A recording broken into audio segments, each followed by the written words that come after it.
So what's up sa mga kahombre ko dyan? Makagagawa sa amin na naman nga pala to. At syempre, mga kahombre ko, alam nyo na, today is the day kung saan finally atin ang matutunghayan ang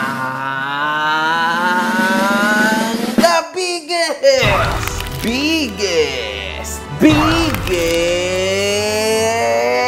Koreans! Mas Koreans pa sa mga Korean! The biggest Pinoy pop star sa balat ng ibang bansa! The biggest clowns! Mga Pinoy na di kumakain ng pagkaing Pinoy! Bini! The legendary clowns! Palakpakan sa utak ang mga putang inang yan!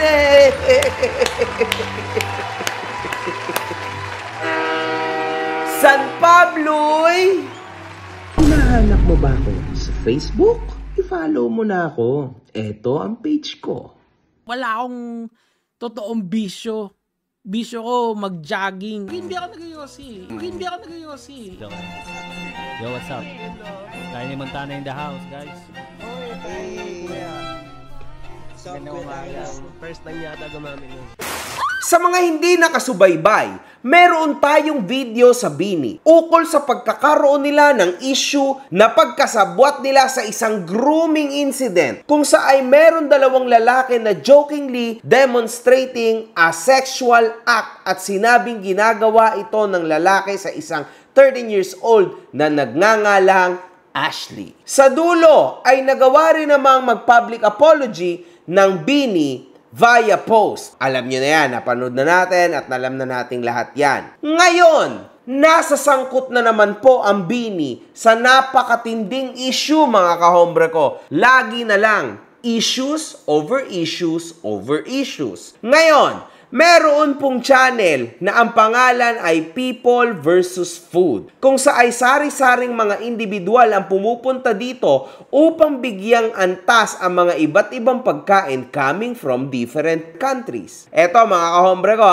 isa sa kanilang mga naging guest ay ang grupong Bini. At dito i-rate nila ang mga meriendang mga Pinoy. Usually, ibang lahi equals ibang bansang pagkain dapat ito. Ganun po ang kaganapan sa channel na to. Pero strangely, mga kahombre ko, bakit sa Bini ang pinakain din ay Filipino snacks? That's the question, mga kahombre ko. Ang unang meriendang Pinoy na kanilang tinikman ay ang mixed nuts, na binigyan nila ng 57 out of 80 na rating. Ngayon, mga kahombre ko, sa totoo lang, no, ang mixed nuts, mga kahombre ko, ding-dong, corny, kung ano-anong klase, no, na pagkain Pinoy. Usually yan, mga kahombre ko, kinakain nating mga Pilipino. Alam nyong lahat yan. Dito pa lang, medyo duda na ako. Paano nangyari na 57 out of 80 ang naging rating dito ng mga Bini? Napaka-imposible ata nito kasi bilang isang Pilipino, ikaw ay kumakain ng mixed nuts. Tama? Kung ako to, mga kahombre ko, sa akin, ito, kung ang rating ay hanggang 80, siguro ako ay 75 out of 80 as hindi ko naman gusto lahat yung nuts. No, lahat ng nuts na nandun. Pero para sa akin, 75 out of 80. 57 out of 80 is too low para sa akin. Ang ikalawa naman, mga kahombre ko, ay ang kwek-kwek na nirate nila ng 79 out of 80. Dito, I agree. And sa totoo lang, mga kahombre ko, napakasarap ng kwek-kwek. Ito yung daily food nating mga Pilipino. Lalo na nung tayo yung mga bata pa, mga kahombre ko, no? Super famous to na street food. Dito naman tayo sa ikatlo. At ito po ay ang hopyang baboy. Kung saay binigyan nila ito ng 34.98 out of 80. Ang iba sa kanila dito, mga kahombre ko, ay binigyan ito ng number 1 or else may isa pa po na nagbigay ng 0.98 dahil hindi daw nila ito nagustuhan. Sa totoo lang, mga kahombre ko, kahit ako, yung hopyang baboy na pinakita nila sa video, hindi ko gusto yon. Yun po yung typical na hopyang baboy na binebenta sa bakery. And unfortunately, masyado siyang tuyot para sa akin, no? Yung ganung klaseng hopya na pinakita nila. Kasi mga kahombre ko, ako ang kinakain ko yung tipas hopya lang. yung bilog. Tama yung ibang bini na ube or hopyang baboy, masarap din, hopyang munggo, yan. Gustong-gusto ko yan sa tipas hopya. Pero ito, mga kahombre ko, not really. Hindi ko trip kasi sobrang tuyong-tuyo yung hopya na kinain nila dyan. So, I understand kung bakit siya 34.98 over 80 lang. Because kahit ako, mga kahombre ko, kung ako to, ang boto ko dito ay mga 40 out of 80. Okay? So, no chance, mga kahombre ko. Anyway, ang ikaapat ay ang Chocnut o sikat sa brand na Honey. Alam niyo yan. Sobrang sikat yan. Na binigyan nila ng 58 out of 80. Iba sa kanila ay nagsabing hindi rin sila tagahanga talaga ng mani. Dito, mga kahombre ko, parang sakto lang, no? Kasi sa totoo lang, ang honey or Chocnut, napaka-tamis, no? Sa totoo lang. Siyempre, mga kahombre ko, may mga tao na bawal sa tamis. May mga tao na ayaw ang tamis. Eto, mga kahombre ko, isang kain mo, tamis lahat. Kaya medyo mahirap, no? Siguro sa mga mas bata-bata pa, understandable na talagang 100% gustong-gusto nila tong ganitong klase ng pagkain. Pero hindi po natin masisisi ang bini. 58 out of 80 lang ang kanilang ibinigay kasi nga napaka-tamis. Okay? Ang ikalima ay ang isaw, kung sa ay binigyan nila ito ng total of 39 out of 80. May nagbigay pa ng -1 na score dito. Dito, mga kahombre ko, sa isaw, eto, medyo duda na ako dito. Kasi usually, siguro 80% ng Pilipino kumakain talaga ng isaw. Kasama na siya sa culture ng mga Pilipino na kumakain kanyan. Everybody eats this, mga kahombre ko. So, hindi siya ganun kaposible na kahit yon hindi mo kinakain. Pero maarahil din, no? Kasama po yung ibang mga nag-score ng napakababa sa isaw sa 20% ng mga Pilipino, mga kahombre ko, na ayaw ng isaw. Meron din, mga kahombre ko, na binild sila, no, ng mga magulang nila ang kanilang mga anak na huwag kayong kakain ng isaw kasi masama yan sa health. Magkakaroon ka ng hepa. Di ba? Usually, ganyan yung sinasabi ng ating mga magulang. Well, ako, ganyan ang sinabi sa akin. Pero ang tigas pa rin ang bungo ko, kain pa rin ako ng kain. Pero sa totoo lang, mga kahombre ko, hindi po masyadong maganda sa katawan natin ang isaw. Dapat ito kakainin moderately. Hindi siya possible na kakainin mo siya daily. Pero minsan-minsan it's okay. Diba? Para mga kikiam, fishball, mga ganyan. Ako, mga kahombre ko, ang score na ibibigay ko sa isaw ay 80 out of 80. Anyway, mga kahombre ko, ang ika-anim ay ang yema na binigyan nila ng 69.5 out of 80. Not too bad na tong score na to. Sa totoo lang. Wala na ako masasabi dito kasi kahit ako, I would give it a 69.5 out of 80. Ang ikapito po ay ang balot. Kung sa ay binigyan nila ito ng 53 out of 80. May dalawa pang nagbigay ng 0. Sa totoo lang, mga kahombre ko, tama din tong rating na to para sa akin. 53 out of 80. Ako, personally, Pilipino ko, pero hindi ako kumakain ng balot. Legit yan. Pero, natutuwa akong panuurin ng misis ko na kumain ng balot. Kasi siya mahilig sa balot. Pero ako, no chance. Hindi talaga. Hindi ko kayang kainin yung sisiw. Oh my God, di ko talaga kaya, mga kahombre ko. Siguro, maximum sa balot, sinisip-sip ko yung sabaw, yung pula, tsaka yung bato. Yan. Gusto ko yan. Pero yung sisiw, no chance. So, yung isang buong balot, hindi ko kayang kainin.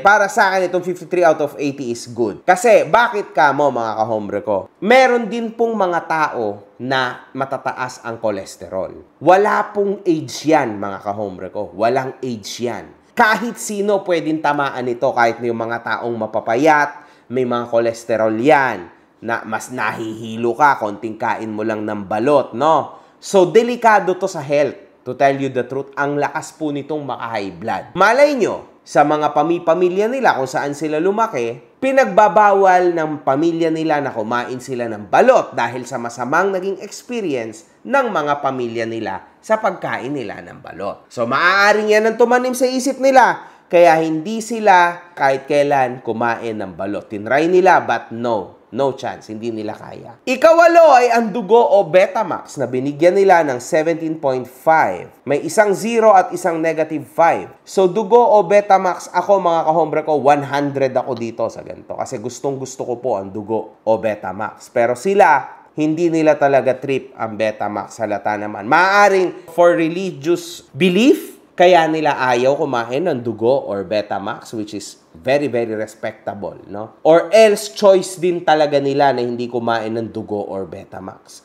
Pero as a Filipino, ganun ulit ang rating ko. Nasa 80% ng mga Pilipino, at kasama na rin po ito sa culture natin, na kumakain ng Betamax at dugo. Siguro mga 20% lang ang hindi kumakain. And usually, yung mga hindi kumakain ng mga ganito ay mga elite na tao. Yung mga mayayaman na ayaw talagang kumain ng ganito kasi delikado sa health nila, health conscious. Ang ikasyam ay mamon at binigyan nila ito ng 68 out of 80. Tandaan kasi natin mga kahombre ko na marami din bini. Hindi naman sila ilang piraso lang. So, syempre, kung ilan man sila, ganun karami yung mga utak nila. So, it's not gonna happen na magkakaroon talaga ng 100 out of 100. Walang ganun. Napakahirap nun mga kahombre ko kasi iba't iba pong tao yung mga involved dyan or yung nandyan, yung tinatanong. So, hindi siya ganun kadali na ma-perfect, no? Grabe, mahirap i-perfect to. Ikasampu naman ay ang turon na binigyan nila ng 70 out of 80. Ito, turon, hindi siya makatotohanan para sa 70 out of 80 is BS. Ito, turon, grabe na to mga kahombre ko. Dapat to 80 out of 80 para sa akin. Ha? So, ito, may halo na tong kaartihan para sa akin. Ako, ang boto ko sa turon, 95 out of 80. Sobra. This is super perfect, mga kahombre ko. Turon, napakasarap. Ang ikalabing isa ay ang taho na binigyan nila ng 65 out of 80. Mga kahombre ko, taho 65 out of 80. This is BS2. Matinding kaartihan na po ito kasi healthy food na tong taho. Hindi ko alam paano nangyari na 65 out of 80 lang ang binigay nila sa taho. Hindi to katanggap-tanggap ulit para sa akin. Para sa akin, kaartihan to. Okay? Yan ang totoo. Para sa akin, 100 out of 80 to kung meron mang 100. Anyway, ano ba ang mga comments sa nasabing video? Hindi rin maiwasan ng mga netizens na magbigay komento dito. Feeling K-pop sis. Half Filipino, half ampota. Sarkasam ba to? Sa dinami-dami ng naging issue, dito lang ako na-disappoint ng malala sa inyo. Let's go, Bini! Let's go home! Let's go! Trying Filipino snacks na para bang hindi sila Pinoy? Bini, punta kayo sa Pilipinas. Next title, Bini learned Tagalog for the first time. They should have taken this as an opportunity to promote our delicacies. Oh my God, mga kahombre ko. Yun po ang pinakamatindi. May point to kasi if I'm not mistaken, hindi Filipino channel yung pinuntahan nila, no? So, this is perfect. They should have taken this as an opportunity to promote our delicacies. Sobrang dami rin mga kahombre ko na tumatangkilik sa Filipino foods na mga foreigners, ha? Alam nyo, sa totoo lang, ang tatay ko foreigner, pero kumakain niya ng kung ano-anong Filipino food. Ang weird lang talaga na makakita ng mga Pilipino na hindi kinakain ang kanilang pagkain. Naintindihan nyo? Parang ang weird para sa akin. Pero yes, meron talagang ganon. May tao talagang ganon, mga kahombre ko. Okay? Tulad sa life o sa mga tropa mo, merong KJ. Ganon din sa bawat Pilipino. Normal lang naman yon. Pero ito, may matalino tayong comment. There's a big difference between being honest and being disrespectful. Oh my God. Hindi ka naman pinipilit na kainin lahat. Not every Filipino even likes dinuguan, isaw, or hopya. Tama, mga kahombre ko. But if you're on a platform meant to showcase Filipino food, lalo na kung ikaw mismo ay Pinoy, the least you can do is show some respect. Oh my.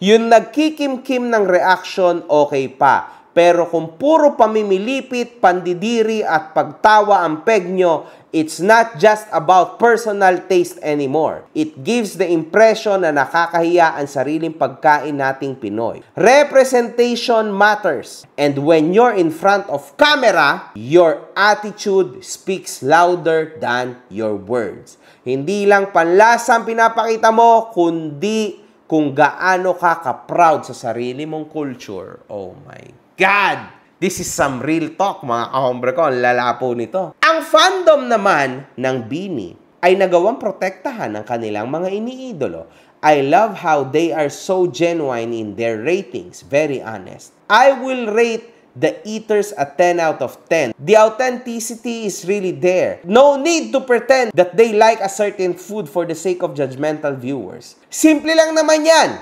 Porket Pinoy ka ba, dapat lahat ng Pinoy street foods kakainin mo o tikman mo? May mga tao na kumakain ng ganung pagkain at may mga tao din na di sanay o di talaga kumakain ng ganon. Just respect it. Huwag mong itulad siya o sila sa'yo. Bagkus magkaiba kayo at may kanya-kanyang taste buds ang bawat isa. Sikat na talaga ang Bini. Konting galaw lang nila na di umaayon sa kagustuhan ng iba, issue at bash na. This is unreasonable issue.